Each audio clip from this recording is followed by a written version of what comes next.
On accorde beaucoup d'importance au renforcement des abdominaux, du dos, des jambes, des fessiers. Pourtant, il y a une partie du corps à laquelle on pense pas beaucoup. Et pourtant, qu'est-ce qu'elle est importante? Il s'agit de notre cou. Et oui, le cou, déjà, il porte notre tête et il est composé de 85 muscles répartis en 3 couches. Et ces muscles, ils sont extrêmement importants.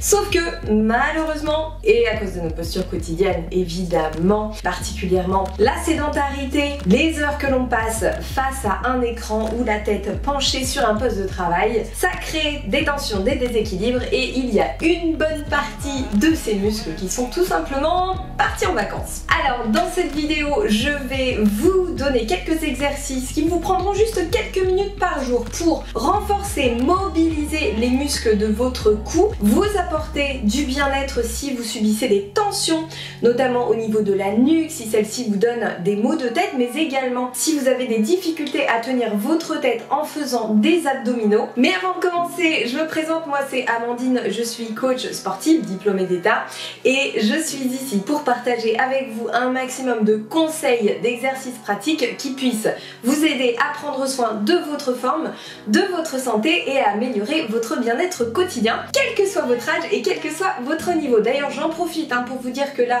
cette vidéo, les exercices que je partage avec vous s'adressent à tout le monde. Par contre, si vous avez une pathologie, que vous avez des douleurs chroniques, que vous n'avez pas diagnostiqué, vous filez prendre rendez-vous chez un professionnel de santé, un kiné, qui vous aidera à établir la meilleure démarche à adopter en fonction de votre profil. Ça, c'est très important. C'est une étape que beaucoup ont tendance à complètement louper et c'est vraiment important pour adopter tout simplement la meilleure pratique, celle qui vous fera du bien et qui vous aidera à récupérer, notamment si vous subissez des douleurs. Voilà, ceci étant dit, on va s'attaquer aux muscles du cou très rapidement. Comme je vous ai dit, ils sont au nombre de 85, donc il y en a quand même quelques-uns. Leur rôle est à la fois moteur, puisqu'ils nous servent à faire à la fois des rotations, des flexions latérales, extensions, flexions, mais également à tenir et à stabiliser notre tête. Et ça, c'est quand même super important parce que la tête, elle pèse quand même un sacré poids, un bon 5 kg, voire plus selon les individus. Et particularité très importante, cette tête, son poids, va être modifié, en tout cas la mise en tension des muscles et la charge perçue va être modifiée en fonction du placement de la tête. Plus la tête va être désaxée, plus le poids perçu va augmenter. Donc là, on peut très facilement comprendre pourquoi, quand on passe des heures avec la tête penchée en avant ou la tête désaxée comme ceci face à un écran, les tensions peuvent vite venir s'accumuler au niveau des muscles du cou et de la colonne cervicale. C'est pour ça d'ailleurs qu'il est très important de renforcer la région du cou et surtout de la remobiliser dans tous les sens, parce qu'en plus on a tendance à se figer quand on passe des heures face à un écran. Donc c'est ce qu'on va voir aujourd'hui avec ces petits exercices que je vous conseille vraiment de faire au quotidien, qui vont vous prendre quelques minutes par jour, pas plus. Le but évidemment, ça n'est pas d'avoir un coup de catcheur, mais par contre ce qui va être comme toujours très important, c'est la régularité. Donc veillez à répéter ces exercices le plus régulièrement possible, comme je viens de vous le dire. Au quotidien, c'est très bien, particulièrement si vous passez beaucoup de temps, encore une fois, les yeux face à un écran. Allez, c'est parti, on va mettre tout ça en pratique. Allez, c'est parti, je vais vous montrer 5 exercices que vous allez pouvoir faire à tout moment de la journée, particulièrement le tout premier qui se fait en position assise. C'est plus pratique quand on est au boulot. D'ailleurs, position assise, vous pouvez le faire sur votre poste de travail, si vous êtes sur un fauteuil de bureau par exemple, ou alors au sol. Si au sol vous n'êtes pas confortable en tailleur, n'hésitez pas à rehausser vos fesses avec un petit coussin comme ceci, ou carrément à vous asseoir sur un pouf, quelque chose qui vous permette d'avoir le bassin un petit peu plus haut que les jambes et du coup de vous tenir en auto-grandissement. Donc la colonne bien allongée, comme si vous aviez la tête suspendue par un petit fil au plafond. Très important cette notion d'autograndissement d'ailleurs, que l'on étudie, que l'on voit évidemment en détail dans Moveo. Je vous en reparlerai un petit peu plus tard d'ailleurs. Pour le moment, place aux exercices. On va commencer par faire le pigeon. Donc le pigeon, imaginez vraiment la tête d'un pigeon qui se déporte vers l'avant et qui repart en arrière comme ceci. Donc attention, c'est pas une flexion-extension, c'est vraiment un glissement vers l'avant et vers l'arrière. Donc sur ce mouvement-là, qui va permettre déjà d'engager les muscles de l'avant du cou et de décompresser un petit peu et libérer les tensions au niveau de l'arrière du cou, de la face postérieure, ce mouvement, on va le combiner avec une rotation pour commencer. Donc ici, ça va donner, on rentre la tête en pigeon, comme si on voulait faire un double menton. Et une fois qu'on a notre double menton, on va tourner la tête vers l'épaule droite. Sur une grande expiration, on revient, on relâche, inspire. Et expire à nouveau, double menton. Et pareil vers la gauche. Alors peut-être qu'au début, vous allez sentir des résistances. Peut-être que d'un côté, ça ira moins loin que de l'autre. Notez tous ces petits détails-là. On revient. Et ensuite, on va faire la même chose en extension. Donc ici, on tire le menton sans basculer la tête en arrière. On revient, double menton. On relâche. Dernière fois, double menton. On enroule en flexion. On revient, double menton. On relâche. Je vais le faire de profil pour vous montrer. Donc ça, vous pouvez le faire 5 à 6 fois au total. Attention à ne pas avoir les épaules crispées vers le plafond. Donc je récapitule. Double menton. Épaule droite. On revient. On relâche. Double menton. Épaule gauche. Les épaules sont basses évidemment. On revient. On relâche. Double menton. Extension. Sans laisser la tête basculer complètement vers l'arrière comme un poids mort. On relâche. Et dernière fois, double menton. On enroule. Et là, on sent un bon étirement derrière, jusqu'au milieu du dos. Hein. On revient. On relâche. Donc ça, on le fait évidemment au rythme de la respiration. 5 à 6 fois et on va continuer à faire nos têtes de pigeon pour le deuxième exercice, cette fois-ci en quadrupédie. Donc on pense toujours quand on vient s'appuyer sur les mains à s'échauffer un petit peu les poignets, très très important. Donc on fait nos petites pattes de chat, hop, dans un sens, dans l'autre, paume de main face à soi.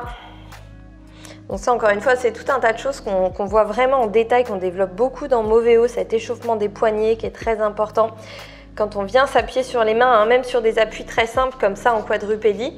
On peut même venir enrouler un petit peu. Et ici, on va placer les mains sous les épaules, les genoux sous les hanches. Et pareil, autograndissement, donc la colonne vertébrale est longue, le centre du corps est engagé. On va laisser la tête descendre. Et là, pareil, on fait double menton. Une fois qu'on a fait le double menton, on va faire une belle extension. Tire la peau du cou. Reviens, double menton. Relâche. Et encore, rentre. Double menton. Extension. Double menton. Et relâche. Et ça, c'est pareil. On va pouvoir le faire 5 à 6 fois. On fait attention toujours à bien créer l'espace entre les épaules et les oreilles. Donc ici, on n'est pas comme ça. On garde toujours la nuque longue. Et on relâche. Ok? Ensuite, on va pouvoir passer sur le côté en planche latérale. Alors ça, grosse difficulté parce qu'il y a plein de muscles là au niveau du cou qui ne sont pas capables de tenir la tête, typiquement dans ce genre de position, et ça pose beaucoup de problèmes, notamment quand on travaille ses abdominaux, qu'on fait des planches. Je rencontre beaucoup de personnes qui ont mal au cou, peut-être que c'est votre cas. Donc ici, on va renforcer tout ça, tout simplement. On a le coude, on s'assure qu'il soit bien sous l'épaule, hop, la colonne est longue, et là, on s'assure déjà d'avoir la tête dans l'axe. Donc on ne regarde pas vers le sol, on ne regarde pas vers le plafond. On imagine qu'on a une petite pomme à faire tenir entre le menton et les clavicules. Tac! Et dans cette position, on va venir descendre l'oreille vers l'épaule. Donc on sent l'étirement. Et remonter l'autre oreille vers l'autre épaule. On va faire des flexions latérales, comme ceci. Étire. Engage. Donc quand on mobilise, vraiment, on étire et on engage à la fois. On a double travail pour double bénéfice. Étire. Et engage. Et ça, on va tout simplement pouvoir le faire une dizaine de fois de chaque côté. Hop, on prend son temps. Alors une dizaine de fois en fonction de ce qui est supportable. Au début, des muscles très très faibles risquent de fatiguer très rapidement. Et du coup, c'est les muscles hyper tendus de la région postérieure qui risquent de super se contracter. Donc on y va progressivement en fonction de ses possibilités. Alors je ne fais pas toutes les répétitions, je vous montre juste. Donc même chose de l'autre côté. Hop, le coude sous l'épaule. On répète exactement la même chose. On en profite pour engager le centre du corps, pour bien placer son coude sous son épaule, à bien aligner tout ça. Et là, pareil, la petite pomme qui tient entre le menton et les clavicules. Une fois qu'on est bien dans l'axe, on fait la même chose, on descend et on remonte tout simplement. Et on fait ces petites flexions latérales en essayant vraiment d'aller au bout du mouvement. Hop. Pareil, 10 répétitions. Et ensuite, on va passer sur un mouvement qui va, lui, plutôt renforcer le haut du dos et qui va permettre de décompresser toute la partie postérieure du cou qui est souvent très tendue, parce qu'on a toujours la tête penchée en avant ou déportée vers l'avant. Donc, il s'agit du Swan Dive. Donc ça, c'est un mouvement de pilates. Ici, on est à plat ventre, centre du corps engagé. On fait attention, les jambes, les fesses, le bassin ne bougent pas. Et on va venir. Alors, on peut mettre un petit coussin sous son front. C'est plus confortable. Relâchez les pieds. On va placer les bras le long du corps. Donc ici, la tête est posée. Moi, je ne la pose pas, sinon vous allez entendre des cheveux parler à ma place. Donc ici, la tête est posée. Déjà, on s'assure que la nuque soit longue. Que je le répète encore une fois, on n'hésite pas à mettre un petit coussin sous le front. Et dans cette position, on va venir soulever les bras. Et tirer comme si quelqu'un venait vous attraper par le bout des doigts pour tirer vos mains vers l'arrière. Qu'est-ce que ça va faire? Ça va tirer les bras vers l'arrière. Ça va emmener les épaules, les omoplates vers l'arrière. Et ça va légèrement vous faire soulever le visage du sol. On ne lève pas le regard, on regarde son tapis. Et nous, ce qu'on va faire, pendant qu'on se fait tirer les bras vers l'arrière, on va pousser la tête vers l'avant. Ou alors on imagine encore une fois que quelqu'un nous attrape par les oreilles et nous tire la tête vers l'avant. Donc il y a quelqu'un qui nous tire les mains vers l'arrière, il y a quelqu'un qui tire la tête vers l'avant. Et là on crée de l'espace entre les oreilles et les épaules. Et on expire. Et on inspire, on relâche. Donc je récapitule. On soulève, on tire le bout des doigts vers les pieds, on sent les omoplates qui viennent glisser vers les fesses et qui se rapprochent l'une de l'autre, on sent les épaules qui s'éloignent des oreilles et on sent la tête qui sort des épaules vers l'avant au maximum. On crée l'opposition entre la tête et les épaules. Inspire et à nouveau. Et expire. Et puis on peut chercher à aller plus loin, mais par contre on garde le centre du corps engagé pour que ce ne soit pas le bas du dos qui prenne toute l'attention. C'est le haut du dos qui travaille. On sent les omoplates aussi qui se rapprochent l'une de l'autre quand on fait ce mouvement. Mais toujours en sortant la tête des épaules. Inspire, expire, lève, tire, tend à fond les mains vers les pieds, on sort la tête des épaules. Et si on est très à l'aise, on peut finir le mouvement en tournant les paumes de main vers le sol et les pouces vers l'extérieur. Et là, on sent toute la zone au niveau des omoplates qui s'engage encore davantage. Récapitule une dernière fois. Inspire, expire, lève, fais glisser vers l'arrière, sors la tête des épaules, allonge, allonge, allonge, allonge, allonge. Et peut-être en fin de mouvement, on tourne les pouces vers l'extérieur. Inspire. Donc ici, ça, c'est le Swan Dive en pilates. Excellent pour la posture également. Sur ce mouvement, prenez le temps également de bien décomposer à la fois ce que vous faites et ce que vous ressentez. Et surtout, le centre du corps, il reste engagé. Votre gaine, elle est active. Voilà pour le Swan Dive. Donc je répète, on crée bien l'opposition entre la tête et les épaules. Ça, c'est le plus important. Allez, dernier mouvement. Hop, encore une fois au sol. Cette fois-ci, on va se mettre, je mange mes cheveux, c'est pas très pratique. On va se mettre sur le dos.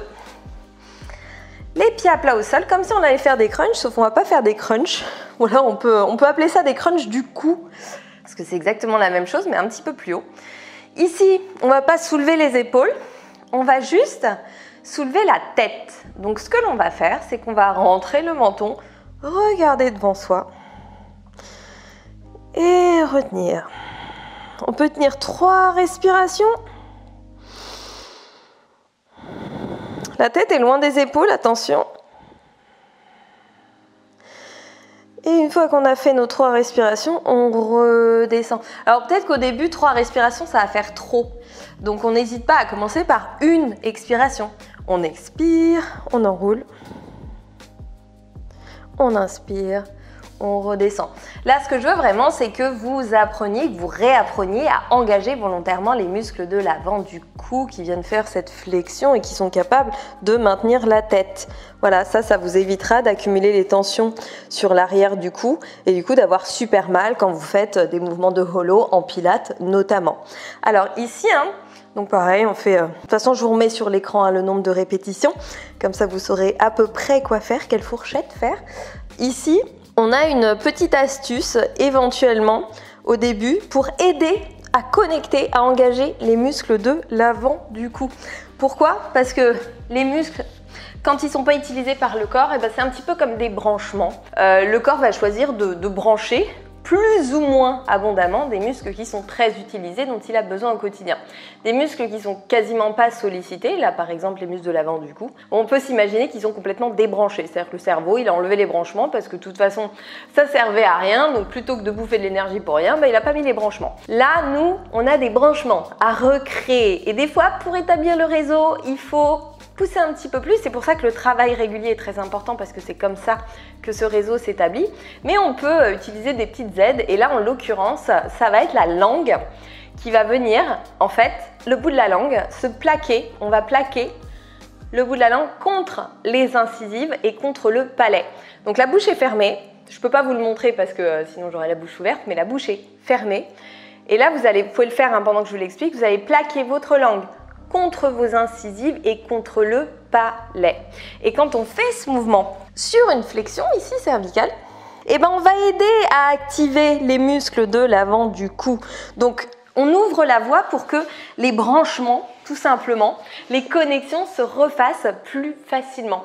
Donc n'hésitez pas d'ailleurs, quand vous faites cette pratique-là, donc on respire par le nez évidemment, n'hésitez pas aussi à utilisez cette petite béquille quand vous faites du pilates, quand vous faites des exercices d'abdominaux comme du hollow hold, du hollow rock, ça va beaucoup vous aider à bien dire aux muscles, notamment de l'avant du cou, oh les gars, il faut que vous travaillez là, hop, allez, on se connecte, on s'active. Et plus vous allez répéter, plus ça va se faire automatiquement, plus vous allez créer de branchements et meilleur sera le réseau. Imaginez vraiment les choses comme ça. Et justement, on va conclure la vidéo là-dessus. Ces exercices, ne faites pas que regarder la vidéo, ne les essayez pas juste une fois, pratiquez-les. Quand vous avez des déséquilibres au niveau de votre corps, des tensions, des choses qui ne fonctionnent pas comme vous le voulez, c'est pas le tout de regarder des vidéos YouTube, il faut mettre en pratique, d'accord?